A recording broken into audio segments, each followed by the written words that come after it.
1997년 12월 5일은 우리 대한민국이 6.25 전쟁 이후 국민들이 가장 큰 고통을 겪었다고 하는 IMF 외환 위기를 당한 적이 있습니다. 이 IMF 사건은 IMF라는 국제통화기금에 우리나라 부도를 막기 위해 자금 지원을 요청하게 된 사건입니다. 이로 인해 우리 대한민국은 부도 직전에 IMF 국제은행에서 돈을 빌려와야 했고, 또 그 돈을 빌리기 위해서 그들이 요구하는 조건들을 모두 수용해야만 했습니다.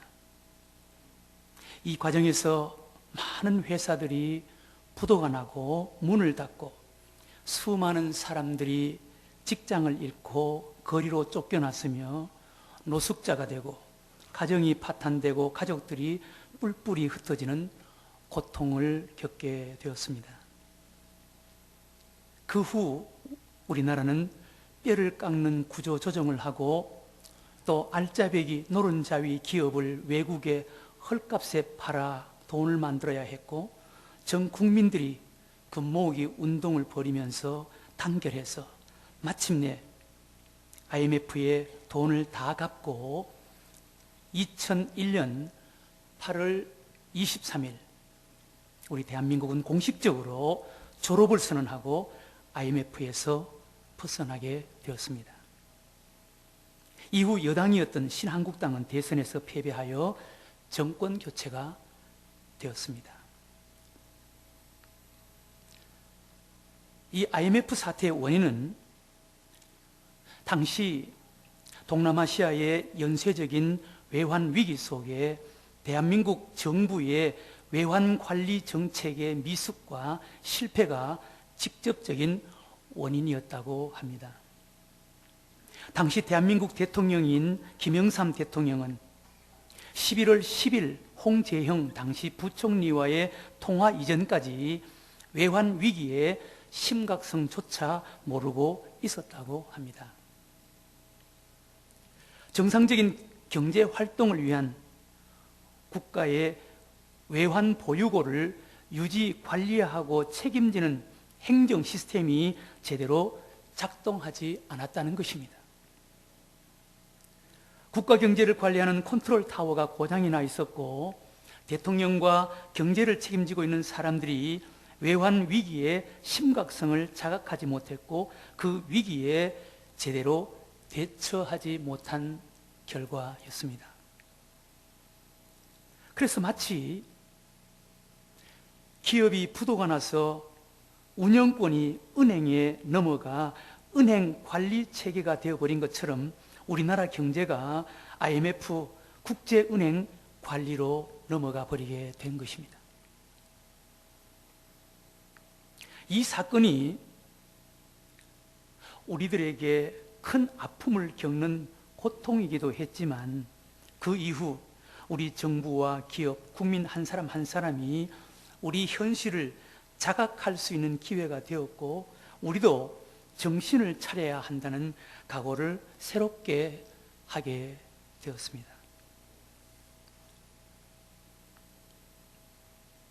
오늘 아침 우리가 읽은 말씀은 다락으로 올라가 매달리는 제자들을 소개합니다. 제자들은 그들이 처한 상황을 자각하고 다락방에 올라가서 하나님께 전적으로 매달리고 의지하는 모습입니다. 예수님이 십자가에 못 박혀 죽으셨습니다. 처참하게 피를 흘리며 죽으셨습니다. 몇몇 제자들과 그를 따르던 여인들이 슬픔 속에 정신없이 예수님은 장례식을 치렀습니다. 그리고 3일 만에 부활하셨지만 그들은 확신이 없었습니다. 마치 그 당시에는 사탄 마귀가 승리한 것처럼 보였습니다. 대제사장을 비롯한 장로들, 바리새인들, 군병들, 그들의 세상이 된 것처럼 보였습니다. 그들은 이제 눈에 가시처럼 생각되었던 예수를 제거했다고 생각했습니다. 그들은 자기들 마음대로 할 수 있다고 생각했습니다. 예수님을 따르던 자들을 잡아가두고 죽이고 얼마든지 맞고 없앨 수 있다고 생각했습니다. 그래서 제자들은 극도의 불안과 두려움과 혼돈 속에 40일이 지나갔습니다. 승천하기 직전 예수님께서 제자들에게 말씀하였습니다. 예루살렘을 떠나지 말고 내게 들은 바 아버지께서 약속하신 것을 기다리라. 예루살렘을 떠나지 말아라. 내가 너에게 전한 하나님께서 약속하신 그 성령을 기다리라. 너희들은 성령 받기 전에는 성령의 도심이 없으면 아무것도 할 수가 없다. 오직 성령이 너에게 임하면 너희가 권능을 받고 예루살렘과 온 유대와 사마리아와 땅끝까지 이르러 복음의 증인이 될 것이다. 그 말씀을 마치시고 예수님은 승천하십니다. 예수님이 그들의 눈앞에서 사라져 버린 것입니다. 예수님이 구름 속으로 올라가 없어져 버린 것입니다.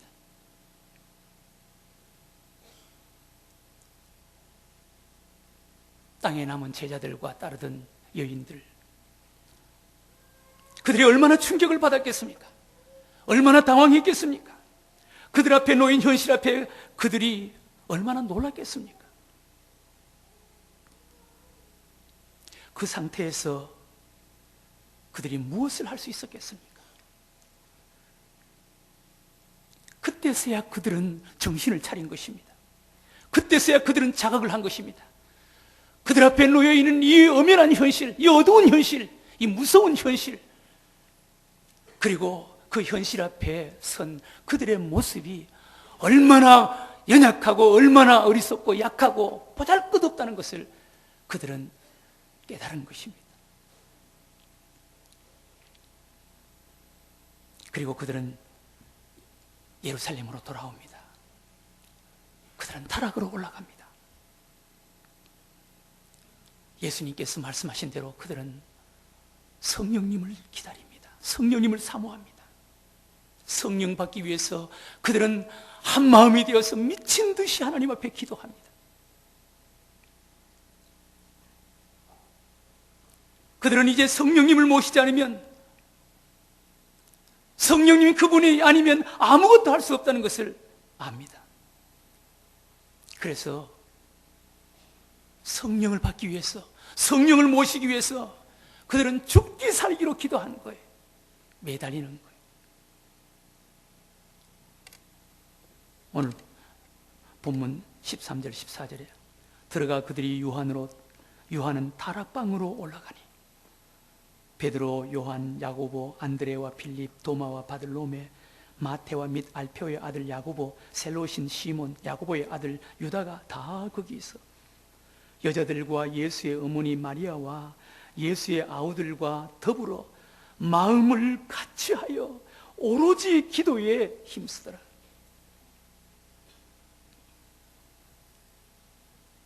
그들은 그들 앞에 놓여있는 이 엄연한 현실, 이 어두운 현실, 이 무서운 현실을 자각합니다.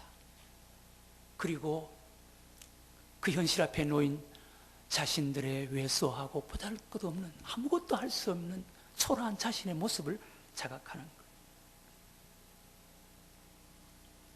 사랑하는 교회 여러분, 우리가 현실을 바로 직시하는 것이 참 중요합니다. 위기를 위기로 자각하고 현실의 위기를 깨닫는 것이 참 중요합니다. 위기를 자각하고 그리고 그 위기를 도우시는 하나님 앞에 나아가서 하나님 앞에 매달리고 기도하는 것 참 중요합니다. 우리가 현실의 위기를 자각하고 그 위기를 도우시는 분께 전적으로 의지할 때 돌파구가 생기는 거예요.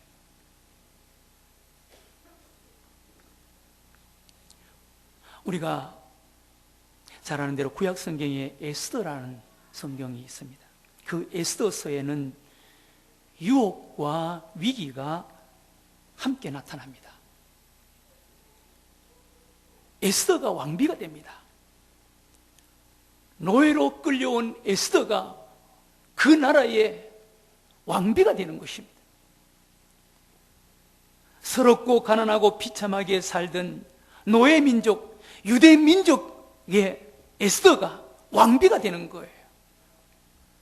유대인들이 얼마나 좋았겠습니까? 유대인들이 얼마나 흥분했겠습니까? 우리 민족 에스더가 왕비가 되어서, 이 나라의 왕비가 되어서, 왕후가 되어서, 이제 우리도 고생 끝, 이제 행복 시작이야. 이제 우리도 사람처럼 사람 대우받으면서 살 수가 있을 거야. 이제는 우리가 짐승처럼 살지 않아도 될 거야. 우리 동족인 에스더가 왕비가 되어서 그들은 황홀한 꿈에 도취되어 있었습니다. 그러나 그 이면에는 무서운 음모가, 무서운 죽음의 그림자가 그들에게 다가오고 있다는 것을 몰랐습니다. 하만의 음모였습니다. 하만이 모르드게와 유대 민족을 말살하려는 무서운 음모를 꾸미고 있었습니다. 그 무서운 그림자가 그들에게 서서히 다가오고 있었습니다. 왕비가 되면 뭐합니까? 자기 동족 중에 왕비가 나오면 뭐합니까? 그들이 지금 죽음의 그림자가 그들 앞에 무섭게 다가오고 있었는데, 이 사실을 오직 모르드게만이 알고 있었습니다.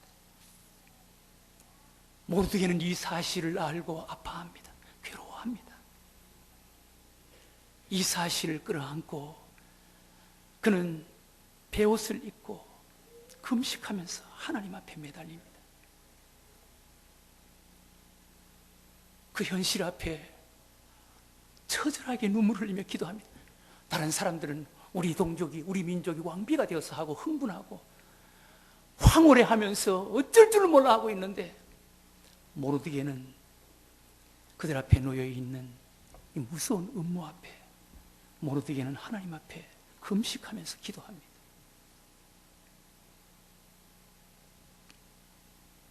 여러분, 우리도 우리의 현실을 직시하고 자각할 수 있는 영적인 눈이 있어야 돼요.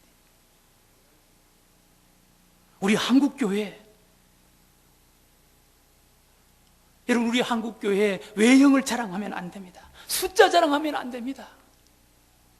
우리 한국교회 세계에서 10번째 안에 들어가는 교회가 우리 한국에 몇 개가 있어. 우리 한국교회 장로님이, 대통령이 2분이나 나와서 선교사를 몇만 명 파송하고 있어. 이거 다 에스더의 왕비 자랑입니다. 화려한 외적 모습 뒤편에 어두운 그림자가, 무서운 음모가 우리에게 서서히 다가오고 있다는 것을 우리는 자각해야 합니다. 알아야 합니다. 한국 교회의 위기를 느껴야 합니다. 영적인 눈으로 그것을 볼 수 있어야 돼요. 이 사회가 기독교에 대해서 어떤 생각을 가지고 있는지, 불신자들이 기독교에 대해서 어떤 생각을 가지고 있는지, 우리는 정직하게 우리 자신을 볼 수 있는 그런 눈이 있어야 돼요. 저는 어제 우리 교회 세 가족 한 가정을 신방했습니다. 그 집사님은 300명이 넘게 모이는 교회에 16년 동안 봉사를 했더라고요. 그 교회를 출석하면서 이것저것 봉사를 많이 했어요. 그런데 그 목사님이 설교 시간에 매 시간마다 세상 이야기만 하는 거예요. 그래서 그 많은 성도들이 영적인 공허함과 허전함과 영적인 배고픔과 영적인 갈급함 때문에 교회를 하나씩 떠나가는 거예요. 급기야는 그 교회에 10명이 남지 않았다고. 그 집사님은 어떻게 하든지 그 교회를 지키기 위해서, 하나님의 교회를 어떻게 하든지 지키기 위해서 끝까지 몸부림쳤다. 그런데 나중에 보니까 자녀들 신앙 교육을 시켜야 되는데, 영적으로 믿음에서 좀 훈련을 받고 자라야 되는데, 아이들 교육시키는 교육부서가 하나도 없는 거예요. 그래서 아이들 신앙 교육을 위해서 눈물을 머금고 교회를 떠나게 됐다. 그래서 찾아서 우리 교회까지 오시게 되었다. 저는 그 소리를 들으면서 가슴이 찢어지는 아픔을 느꼈습니다. 이것이 오늘날 한국교회의 모습이다. 이것이 오늘날 한국교회의 한 단면이다. 저렇게 좋은 집사님, 그 집사님에게도 남 모르는 그런 무거운 짐이 있던데, 그래서 그 짐을 좀 쉬기 위해서, 좀 위로받고 힘을 얻고 믿음으로 좀 살기 위해서 몸부림을 쳤는데, 그 교회에 머물지 못하고 결국 떠나야만 하는 그 교회의 현실, 마치 쉴 곳을 찾아 지쳐 날아온 작은 가시나무 새가 좀 쉴 곳을 찾아서 날아왔지만 그 나무에 가시에 찔려서 쉬지 못하고 어쩔 수 없이 날아가는 그 가시나무의 전설을 보면, 가시나무에 찔린 그 새는 그 찔린 것 때문에 결국은 죽는다는 거예요. 슬픈 노래를 부르면서 죽는다는 거예요.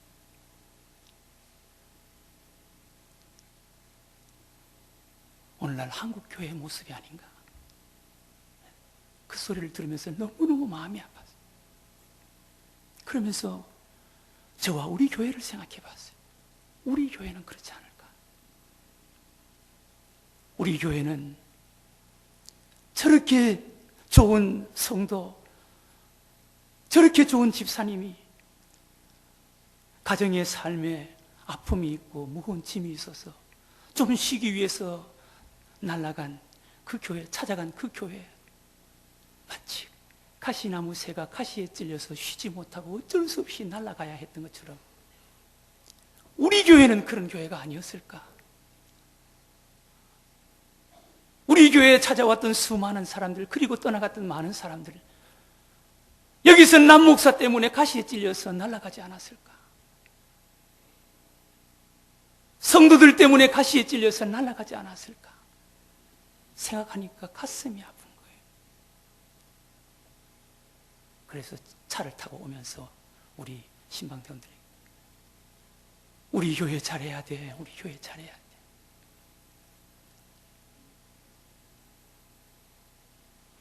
저는 마음속에 다짐하고 결심하고 기도했습니다. 어제 하나님, 우리 교회는 외적으로 화려하고 요란한 예루살렘 성전 같은 교회가 아니라 오늘 이 다락방 같은 교회가 되게 해주세요. 겉모습이 화려한 교회가 아니라 초라하고 작지만 앞에 놓이는 현실 앞에 자기 자신의 무능함과 부족함을 직시하고 도우시는 하나님 앞에 전적으로 의지하고 매달리는 다락방 같은 교회가 되게 해주세요. 그래서 하나님의 은혜가 임하고 성령님이 임해서 성령에 의해서 앞에 다가오는 무서운 음모, 앞에 있는 이 무서운 현실을 극복하고 이겨나가고, 하나님께서 우리들에게 명령하신 온 천하에 다니며 만민에게 복음을 전하라, 모든 족속으로 제자 삼아라 라고 하신 이 사명 감당할 수 있는 교회가 되게 해주세요. 하나님 앞에 처절한 기도가 나오더라.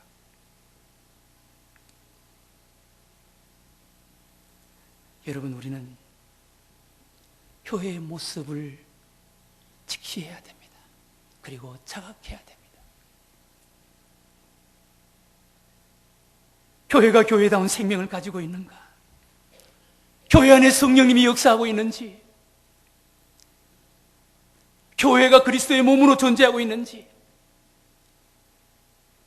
예배의 진정한 생명과 감동과 감격이 있는지,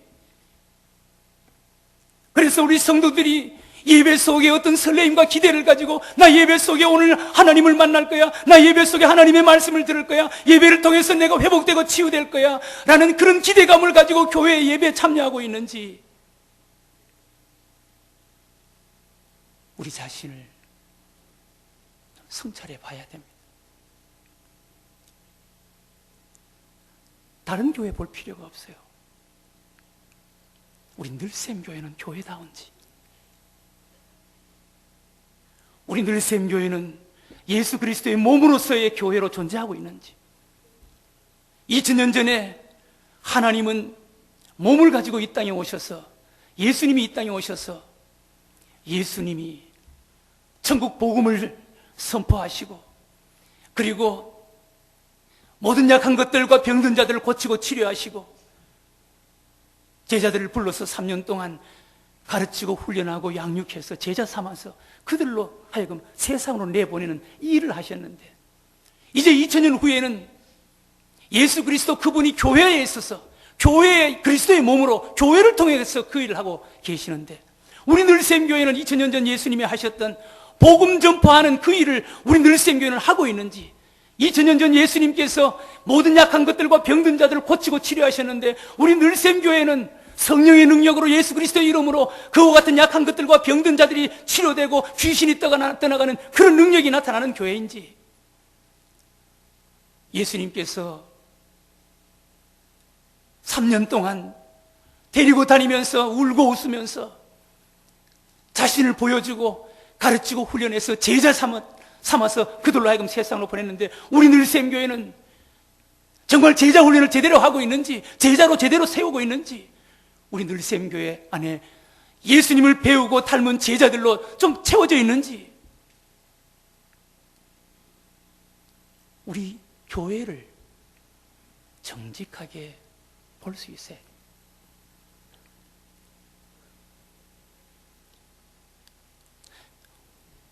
여러분, 교회뿐만 아니라 여러분들의 가정을 한번 바라보시기 바랍니다. 여러분들의 배우자를 한번 바라보세요. 여러분들의 자녀들을 한번 바라보세요.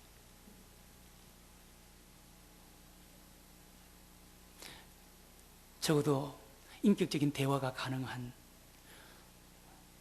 중고등학교에 다니는 자녀들과 진지하게 진솔하게 한번 대화를 한번 해보세요. 그 자녀에게 정말 믿음이 있는지, 그 자녀가 어떤 마음과 어떤 생각과 어떤 가치관을 갖고 있는지.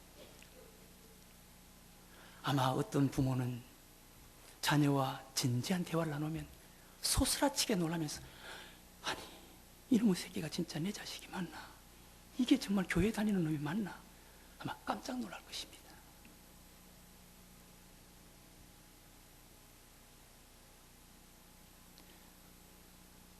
아니, 가족들뿐만 아니라 내 자신을 여러분 한번 바라보세요. 나는 진정한 그리스도인이 맞는가? 나는 정말 거듭난 그리스도인이 맞는가? 정말 내 마음속에 예수님을 모셨는가? 내가 정말 믿음의 사람이 맞는가? 여러분 자신을 정직하게 한번 성찰해 보세요. 우리 자각해야 됩니다.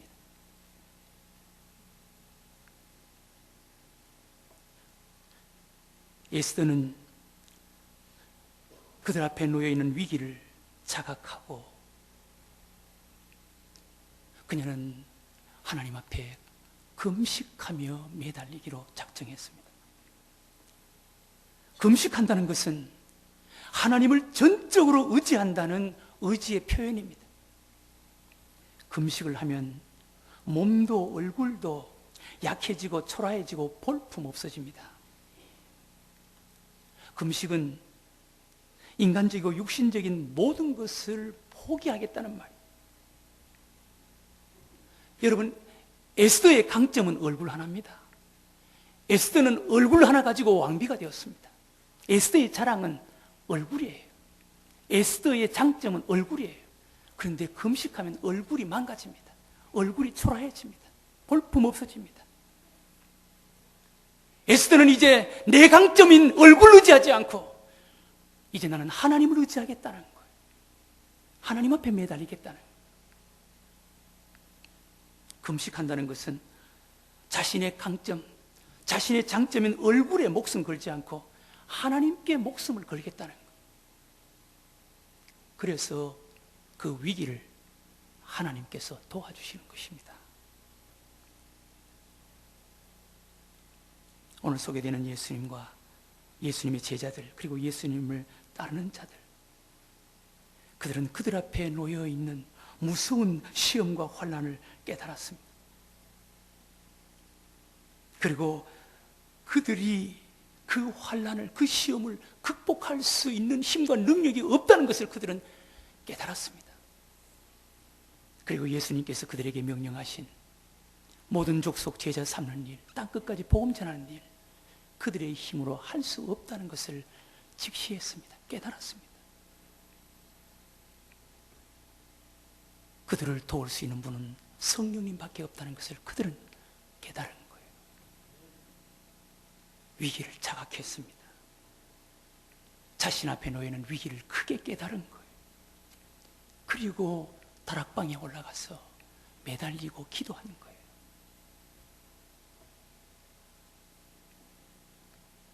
오늘 본문에 보면 다락에 올라가서 그들은 더불어 마음을 같이하여 전혀 기도에 힘썼다. 오직 성령 받기 위해서, 성령님 모시기 위해서 그들이 얼마나 절박했겠습니까? 얼마나 간절했겠습니까? 그런 처절한 몸부림과 매달림, 기도에 거기에 성령님이 오시는 거예요. 성령 받았습니다. 성령 충만했습니다. 성령의 사람이 되었습니다. 여러분, 이것이 교회입니다. 교회는 보잘것없는 사람들이 자신의 연약함을 자각하고 자신 앞에 놓여있는 이 무서운 엄연한 현실 앞에 내 힘으로 할 수 없다는 것을 깨닫고 나를 도우시는 분이 오직 성령님밖에 없다는 것을 깨닫고 매달려 기도하는 곳, 기도하는 사람이 바로 교회인 줄로 믿으시기 바랍니다. 우리는 은혜 받기 위해, 성령 받기 위해 다락으로 올라가는 자들입니다. 우리가 모이는 곳은 다락입니다. 모여있는 우리는 다락방에 모여있던 보잘것없는 초라한, 무능한, 아무것도 할 수 없는 자들, 그들이 바로 오늘 우리의 모습인 줄로 믿으시기 바랍니다. 초라한 다락이지만 거기에 모인 사람들이 보잘것없는 못난 자들이지만 하나님을 기대하고 하나님을 사모하고 하나님을 사랑하는 거기에 하나님이 오시는 거예요. 예수님은 종종 예루살렘으로 올라가십니다. 명절 때마다 예수님이 예루살렘으로 올라가시는데 예루살렘으로 올라가셨지만 예수님은 그 화려하고 요란한 좋은 시설과 환경이 있는 예루살렘에 한 번도 머무신 적이 없습니다. 예수님은 예루살렘에서 떨어진 베단이라는 곳에 항상 찾아가십니다. 베단이는 예루살렘에서 떨어진 가난하고 보잘것없는 사람들이 생활하는 작은 동네예요. 거기는 문둥이 시몬, 문둥병 환자, 가난한 고아들이 사는 아주 작은 그런 가난한 동네. 거기에 마리아와 마르다, 나사로가 거기 살았습니다. 가난하고 작은 보잘것없는 동네, 그곳이었지만 거기에 마리아, 마르다, 나사로, 예수님을 기다리는 자들이 있었고 예수님을 필요로 하는 자들이 있었고 예수님을 사모하는 자들이 있었습니다. 그래서 예수님은 습관적으로 본능적으로 그곳으로 가시는 거예요. 예루살렘, 거기 얼마나 좋은 환경이 있었겠습니까? 얼마나 좋은 시설이 있었겠습니까? 얼마나 편안하게 머물 수 있었겠습니까? 그러나 예수님은 예루살렘에 머물지 않았습니다. 냄새나지만 보잘것없고 초라한 자들이 있지만 그러나 예수님을 필요로 하는 곳, 사모하는 곳, 예수님을 기다리는 곳, 베다니로 가시는 것. 그래서 그곳에 가서 쉬시는 거예요.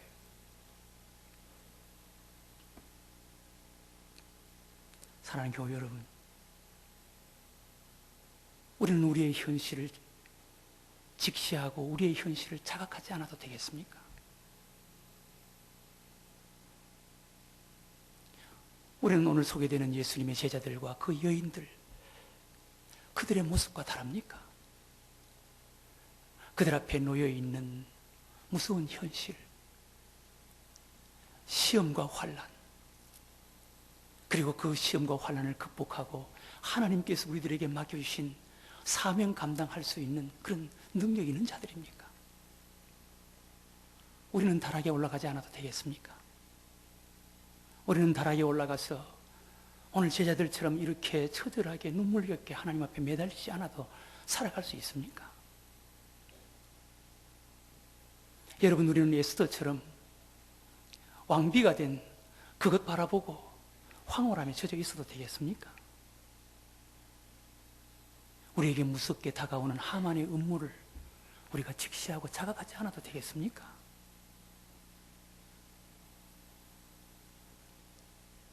마태복음 24장 30절에 보면 노아 시대, 노아 홍수가 그들 앞에 머리 위에까지 내려왔지만 자각하지 못하고 홍수가 멸할 때까지 깨닫지 못하더라. 얼마나 불행한 자입니까? 사랑하시는 교회 여러분, 우리 앞에 놓여 있는 현실을 직시하고 그 앞에 서 있는 우리 자신의 무능함과 연약함과 허물과 죄의 많음을 자각하고 오늘 예수님의 제자들처럼 다락에 올라가서 우리를 도우시는, 우리와 함께 하실 성령님을 기대하고 사모하고 한 마음이 되어서 전심으로 매달리고 기도하는 우리 늘샘교회가 되었으면 참 좋겠습니다. 여러분들이 되시기를 주의 이름으로 축원합니다. 그래서 성령 받아서 성령 모시고 성령에 의해서 우리 앞에 놓여 있는 이 엄연한 무서운 현실을 헤쳐나가고, 그리고 하나님께서 우리들에게 맡겨주신 이 귀한 사명을 잘 감당하면서 살아가는 여러분들과 제가 되시기를 주의 이름으로 축원합니다. 하나님 아버지 감사합니다. 오늘